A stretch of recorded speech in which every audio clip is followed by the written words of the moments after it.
Kung sayop imong giuna, ayaw katingala kung sayop po ang imuhang padulngan. Ka-journey, nakadungog na ka ani? Busy kayo ko. Pero usahay, dili man ta kulang og oras.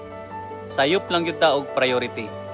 Tanawa imong adlaw, pila ka oras sa sigig cellphone ug pila ka oras sa pag-improve sa imong kaugalingon. Kay ang tinuod, kung unsay pirmi nimo giuna, mao pud na ang imong mahimong kaugmaon. Sa negosyo, ang priority mao ang direction. Kung ang focus puro comfort, ayaw kahibong kung hinay ang growth. Kung ang focus puro lingaw, lisod yun ka makaabot sa imong goals. But if you have growth, discipline, and faith, naagid kay padulngan. O ka-journey, ayaw kalimtin kung gusto tag tarong nga direction, ayaw unaha ang plano. Unaha ang Ginoo. Kay usahay, dili problema ang kulang ta og kusog. Ang problema, wala ta nagkapangayo og direction.